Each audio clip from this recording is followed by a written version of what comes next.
personally, and I think I'm speaking for a lot of Richmond supporters, but there is few sporting figures in our lives that invoke more emotion or just as much emotion as what Trent Cotchin does for us as Richmond fans. The tributes that have been pouring out for Koch all week speak for themselves, and there's not much more I can say that add to that, but only that I can, say truly from the bottom of my heart, and it sounds like it's getting awfully sentimental, but, Koch, he just means so much to, not only myself, but the Richmond Football Club as a whole, and the things that he did to get us to where we, the heights that we reached is incredible, and it just speaks to the person that he is. He changed his game style very selflessly. He was a very different style of player, and then he had a moment of realization, and he thought, if I tweak this just a little bit, it's going to help the team a lot, and honestly did. He changed his game style. He became more that crash and bash player that we now know and love, and he was the reason that we won 3 flags. And everyone looks at Dustin Martin and goes, if it wasn't for Dusty, Richmond don't win 3 flags. And look, yes, especially on the day, the Geelong game especially, when it was, the game was tight, Wood down, and Dustin steps up. But I don't think we get into a position where we're challenging for grand finals if it's not for Trent Cotchin. And, 2017, Dustin Martin re-signed. A big part of the reason that he re-signed was Trent Cotchin. So these are just a few tiny things that he's done, but the person that he is as well. I know a lot of people speak on, him as a person, not just as a footballer, and him as a person, an exceptional human being.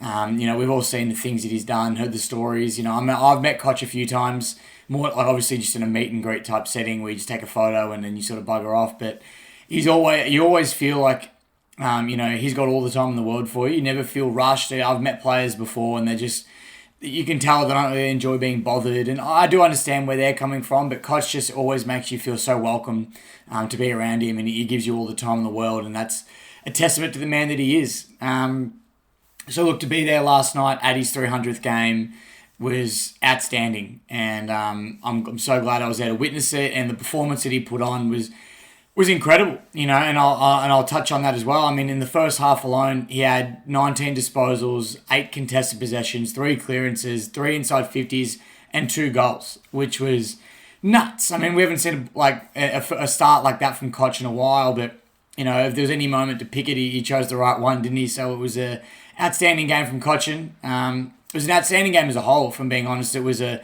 great game to be at. The last quarter was another thrill ride that we didn't need, another test of the heart. We love to do that, I think, to ourselves, Richmond. Just really make ourselves panic and make the fans sort of stress a lot more than we need to, especially when we had that 25-point lead. But tell you what, it was interesting. I was running late to the game last night, and I missed the first 4 goals of the game, which coincidentally were all St Kilda goals. And as soon as I sat down, we went on our little run, and we hit the front at the end of the first quarter, and I thought, Jesus, we could be in for a really good game here. I was watching on KO as I was walking from my car to the G, and I was thinking, oh no. They kicked another one. When Max King took that hanger that, he arguably didn't hold on to, but when he took that hanger, I thought, oh no. It's another one of those nights. We've had 2 wins in a row, but now we're playing like a genuine top 8 team, well, they have been so far, and, they're going to knock us off, but we held stead, and we kicked those 4 or 5 goals in the last quarter, in the first quarter, hit the front, and then from then on, it was a game. We had an absolute game on our hands, and we had the lead for most of it. Also, excuse my voice, it's a bit croaky. I was yelling a fair bit last night at the game, as you could imagine, but an incredible game. It was had its ebbs and flows. We held the lead pretty much after that, we held the lead the rest of the game, which was great. Just sort of, gave me that confidence that we would maybe break away. And obviously, at one point in the third quarter, we're 25 points up, and that was awesome. And then we know what happened from there. The Saints kicked a few, clawed back, and then we had to battle in that last quarter. But we're used to it now. We've had 3 in a row, which has given me a lot of confidence now that we can win these closer games. The narrative has been over the last few years that we don't win close games of football, and it's now coming to a point where you win 3 in a row, all close games. Maybe we can win close games of footy, and it's starting to happen. I would like to just put the foot on the throttle a little bit, or foot on the throat, I should say, and really just like once you got that 25-point lead, just keep hammering. Don't let them kick 4 in a row and claw right back into it. Because they got back to within a kick, which for me was too close. I thought we were better than that. But I will touch on some things that I love from the game. Jaden Short, again, bang from outside 50 twice. I'm fairly sure one of those was from inside the centre square as well. And you think by now opposition teams would learn to keep a close eye on Jaden Short, but he's done it again 2 weekends in a row now. I thought the battle between Noah Bolter and Ben King was awesome to watch. It was a throwback to the old school full forward versus full back rivalries that we've seen. And it was a pleasure to watch. I mean, I know King kicked a few on him, especially early. Looked like he might have had the better, but maybe it's biased, but I think Bolter won the battle on the night, which is another little win that we'll absolutely take. Nick Vlostone kicked his first goal since 2020 in incredible fashion. He had the intercept, which was nearly a sliding intercept mark, but obviously the wet weather conditions really threw it off. But he got a bit of an intercept there, cleaned up his own mess, picked up the footy and snapped through a goal, which gave us that 25-point lead I mentioned earlier. So it was great to see him, him getting the end of a goal. We don't see much from Nick Vlostone in terms of a goal point of view, and he's been outstanding the last couple of weeks. I think last week was probably his best game of the year, and he's really starting to find his form now, which is amazing. So great to see him kick a snag. And then obviously, you can't go past Timmy Taranto. He was nuts again. I don't know how we're not talking about him in a highlight. I know as Richmond fans we obviously are, but in an AFL media, I don't know how. I mean, he's not going unnoticed, but I don't know. It feels like he is. Maybe that's what maybe it just feels like he is going unnoticed. I'm not too sure, but he was absolutely outstanding. Again, Timmy Taranto, love what he's been doing. And let me just say as well, his goal, that composure to kick the check side at the stage of the game that it was in was incredible.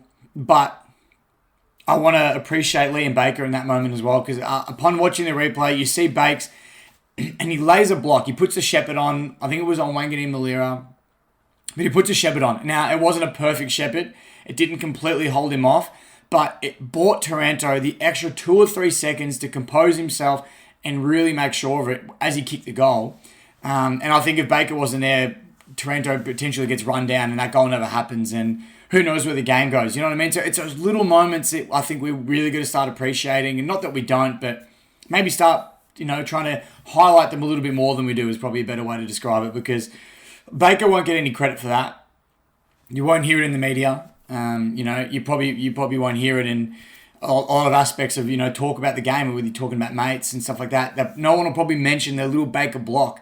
But like I said, it wasn't a perfect block, but it just gave Taranto a couple of seconds to buy him that time, and he kicked the goal. So, amazing. And it was good to get a win against the Saints as always. Dustin Martin stepped up, 35 disposals. He had a game high for score involvement's game high as well, and he kicked 3 behinds that all arguably could have been goals. And again, he's so close to just absolutely shredding a game to bits. But just some wayward kicking on goal was all that really set him back last night. But he still had an outstanding game, I thought, Dusty. And I think everyone as a team all gelled together nicely and just did the role that they had to. The young guys stepped up. Hopefully Samson's ankle's okay. I honestly thought they subbed him out because of the torrential downpour, but apparently it was through the ankle injury, so hopefully he's doing all right. That's pretty much it. It was a great game. Always good to beat the Saints. I feel like they won a bit of having a good year. Us not so much, but we're starting to find a bit of form now and knock these teams off. So really, really exciting stuff. But until the next video, guys, that's pretty much all I've got. Enjoy the Trent Cotchin highlights from his career, from the game. There's plenty to look back on. It's probably a week worth of content. So sit back and enjoy that. We've got the bye coming up and then Brisbane at the Gabba. So it's going to be a long wait till then. But like I said, plenty to watch. There'll be some videos I'll be dropping in between. So look forward to those. And until then, go Tigers.